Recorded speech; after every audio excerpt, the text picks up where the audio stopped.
बिस्मिल्लाहिर्रहमानिर्रहीम। अस्सलाम वालेकुम नाज़रीन, मैं हूं doctor Mohammad Salim and welcome to National Narrative. अब की बार 400 पार। नरेंद्र मोदी का ये नारा था, पूरी की पूरी बीजेपी का नारा था कि हिंदुस्तान के जनरल इलेक्शन के अंदर इस दफ़ा बीजेपी जो है वो 400 का हिस्टोरिक फिगर क्रॉस करेगी। लेकिन ये जो रिकॉर्ड है ये सिर्फ कांग्रेस के नसीब में आया इंदिरा गांधी की वफ़ात के बाद। तो ये जो 400 पार वाली बात है ये तो हनूज़ दिल्ली दूरस्त वाली बात है, जबकि पूरे का पूरा जो हुकूमती इत्तेहाद है वो 294 सीटें ले सका और इसके मुकाबिल जो कांग्रेस लेड जो अपोजिशन का इत्तेहाद है वो 232 सीटें ले सका। यानी ये जो बीजेपी और कांग्रेस का जो इत्तेहाद है, दोनों इत्तेहादों का एक थोड़ा सा फ़र्क है। और इस दफ़ा तो बीजेपी जो है सादा अक्सरियत भी नहीं ले सकी।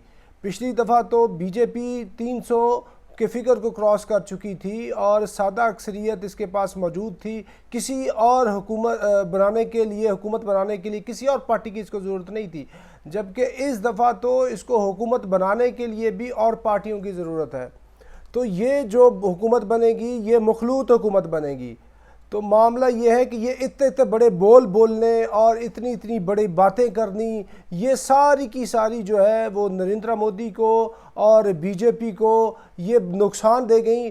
और तो और ये जो उत्तर प्रदेश है, जो फैज़ाबाद का इलाका है, वो इलाका जिधर जो है इन्होंने राम मंदिर बनाया और राम मंदिर को इन्होंने पूरे के पूरे अपने इलेक्शन के अंदर उस सौदे को बेचा। और ये समझ रहे थे कि यहूदिया के अंदर ये जो हम बाबरी मस्जिद को शहीद करके उसकी जगह के ऊपर यहूदिया के अंदर ये जो राम मंदिर बनाने जा रहे हैं ये हमारे पास बेचने वाला सबसे बड़ा सौदा है। लेकिन वो सौदा भी ना बिक सका और in the heart of UP इनको उधर भी शिकस्त हो गई।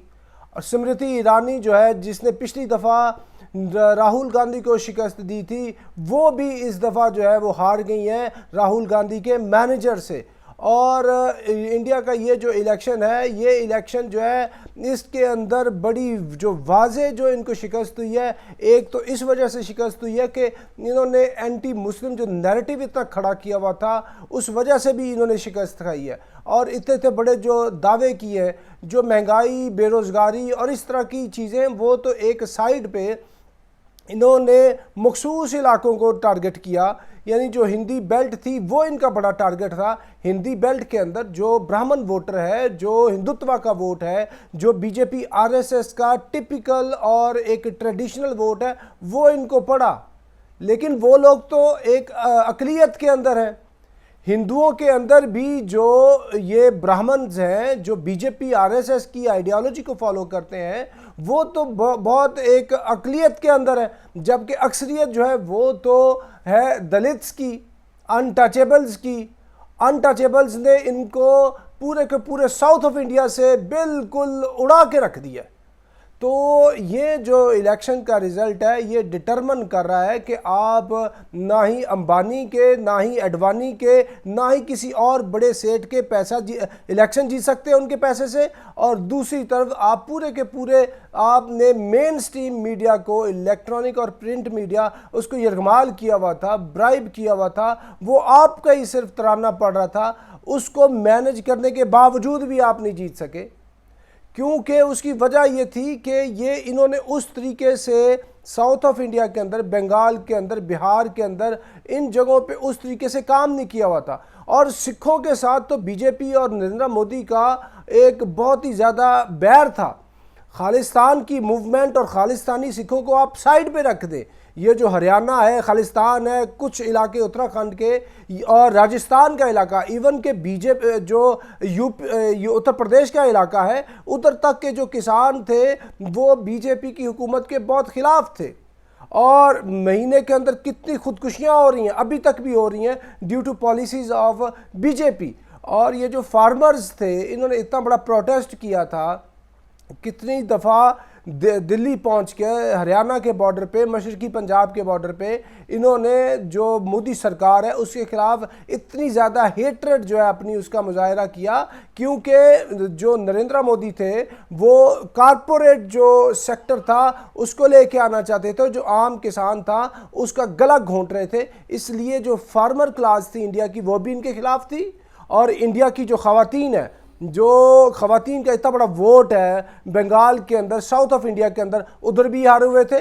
और ये जो मॉइस्ट मूवमेंट है, जो कम्युनिस्ट पार्टीज़ हैं साउथ ऑफ इंडिया के अंदर, उन्होंने भी इतना टफ टाइम दिया है इनको।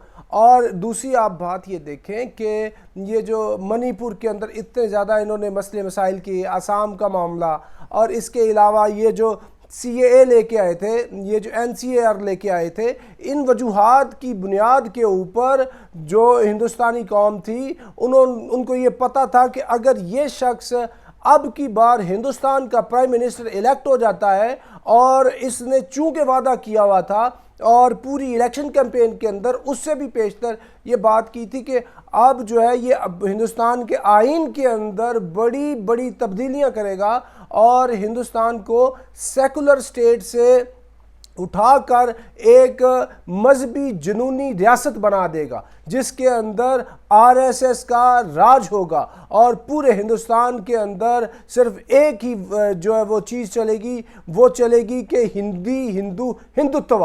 और इस वजह से हिंदुस्तान जो है बजाय आगे बढ़ने के एक बहुत ही ज़्यादा हिटलर की और नाजी जर्मनी की तरह एक फैशिस्ट स्टेट बन जाएगा।